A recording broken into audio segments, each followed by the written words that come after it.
Bonjour à toutes et à tous, bienvenue sur Grand Lille TV en ce mardi 15 janvier. Voici le journal de la rédaction. Aujourd'hui, voici d'abord vos prévisions météo. Un temps en sec mais particulièrement en nuageux. Les perturbations se maintiennent aujourd'hui dans la région. Même si de rares éclaircies sont attendues dans la matinée, le temps restera couvert cet après-midi avec de nouvelles averses prévues la nuit prochaine. Les températures, elles sont en légère hausse avec 8 degrés cet après-midi à Lille. Les prévisions météo complètes après ce journal. Dans cette édition, tout d'abord au lendemain de la publication de la lettre d'Emmanuel Macron aux Français, et alors que le grand débat national s'ouvre aujourd'hui, plusieurs villes de la région ont installé ces derniers jours des cahiers de doléances, des registres où chacun peut venir s'exprimer librement pour parler de son cas personnel ou donner son avis sur la politique actuelle du gouvernement. L'État n'a rien demandé aux communes, mais ces maires estiment qu'il faut le plus possible faire remonter la parole des citoyens de quelque manière que ce soit. Ainsi, en quelques jours, à Villeneuve-d'Ascq, plusieurs dizaines de messages ont été écrits, la plupart sévères contre Emmanuel Macron. Il n'y a pas de profil type. Beaucoup parlent quand même de hausse du SMIC ou des retraites et veulent une politique plus sociale. Explication avec Gérard Caudron, le maire de Villeneuve-d'Ascq, au micro de Vincent Vieillard.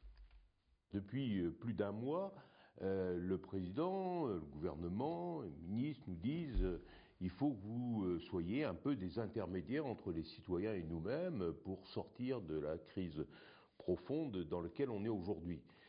Et faute d'autres demandes, nous avons, comme beaucoup de mairies l'ont fait, ouvert des cahiers de doléances à Villeneuve-d'Ascq en 8 lieux différents qui permettent aux citoyens qui le souhaitent d'inscrire quelque chose, une doléance, une proposition, une réclamation qui, dans quelques semaines, sera transmise au président de la République. Mais nous l'avons fait de notre propre initiative.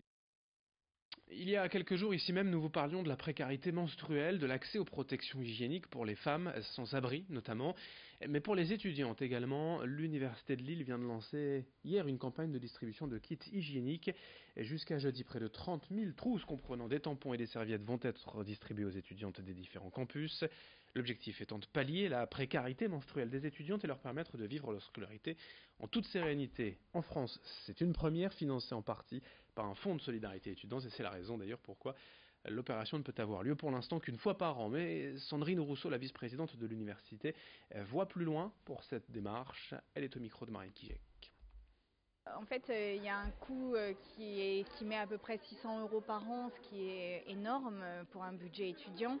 Et puis surtout, quand on n'a pas d'argent, en fait, on ne peut pas se payer ça. Et ne pas se payer ça, ça veut dire concrètement être dans des situations indignes, où on n'est pas à l'aise, où on a peur, où on a honte. Et donc ça, c'est pas possible parce que les étudiantes qui sont ici, la première chose, c'est qu'elles doivent être fières d'être ici et qu'elles doivent réussir leurs études. Donc on va pas prendre un peu d'énergie de cerveau pour payer des serviettes périodiques. Voilà, il faut absolument les libérer de ça. Dans le reste de cette édition, également reportage au centre Oscar Lambret à Lille pour découvrir de nouvelles machines baptisées CyberKnife, deux robots permettant de lutter contre les métastases en utilisant des techniques complexes d'irradiation appelées stéréotaxiques.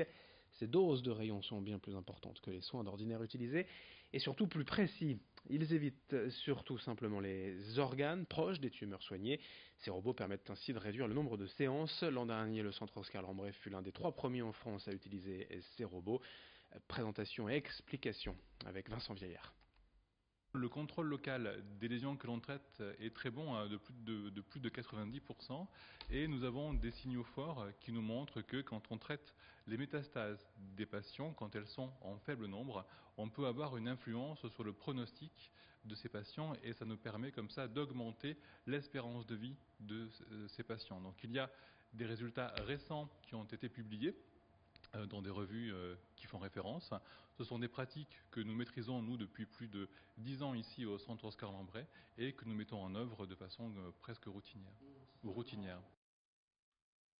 Le grand angle de la rédaction à présent pour vous raconter l'histoire de Mélodie, une petite fille de 4 ans atteinte d'une maladie rare, le syndrome Wiedemann-Reuterstroach, dont elle serait la seule porteuse en France. Pour l'aider au quotidien, ses parents ont créé une association, Mélodie pour la vie, grâce à diverses organisations, événements et la générosité du public. Du matériel adapté a pu être acheté depuis 1 an même. Mélodie va à l'école tous les matins et ce qui lui permet d'avoir un peu comme les autres la vie d'une enfant normale. Reportage signé Marine Kijek. Déjà à la naissance, ils savaient pas du tout ce qu'elle avait. Elle avait des traits un petit peu particuliers et ils se sont dit c'est peut-être parce qu'on l'a fait venir un petit peu un mois avant. Mais au début, ils savaient pas du tout. Alors ils nous ont envoyés vers un généticien, mais le généticien, on l'a vu que 4 mois après. Ils ont tout de même prélevé son sang à la naissance. Ils ont fait un karyotype pour voir ce qui se passait au niveau des chromosomes. Mais au niveau des chromosomes, tout était bon. Et ensuite, ils se sont dit il faut aller voir dans les gènes qui sont mutés. Et c'est là qu'il m'a dit, là, ça va prendre beaucoup de temps. Et au final, au bout d'un an, ça s'est accentué. Elle a commencé à trembler de plus en plus. Elle faisait des mouvements de tête en arrière, les mains qui tremblaient, et le buste plus du tout stable. On nous a du coup prescrit une IRM en urgence. Et là, l'IRM a montré que la substance blanche dans l'ensemble du corps était bien atteinte. Et on nous a lâché le mot leucodystrophie. On ne savait pas trop ce que c'était. Et du coup, ils nous ont expliqué, c'est une maladie dégénérative. Et il n'y a pas de traitement pour ça. Mais comme ils ne connaissent pas cette leucodystrophie, ils ne savent pas du tout si elle va pouvoir vivre 5 ans, 10 ans, voire un peu plus. Ils ne savent pas nous dire comment ça va évoluer du tout. Jusqu'ici, il y a un joueur du LOSC qui a financé le fauteuil de Mélodie. Grâce aux actions du club de foot de Canfin, on a pu financer son siège de bain. Grâce aux actions aussi du club de basket de mon fils de 6 ans, on a pu financer, plus une cagnotte litchi, on a pu financer sa poussette, qui est toujours en cours de livraison. Et grâce à 2 associations, Un jour rêve d'enfant à Bézieux et Lueur d'espoir Eden, on a pu financer, on est en train de faire les essais, on va pouvoir financer son siège auto.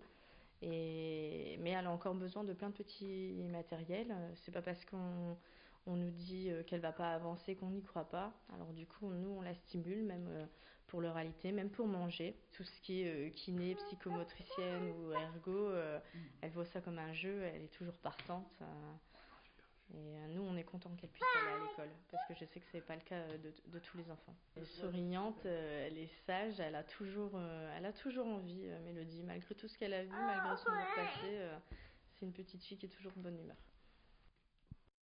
Ouais, si vous souhaitez aussi aider cette association et cette petite fille, il y a bien sûr l'association Mélodie pour la vie et une page Facebook avec tous les renseignements. Merci d'avoir suivi ce journal. Dans un instant, vos prévisions météo. L'info continue.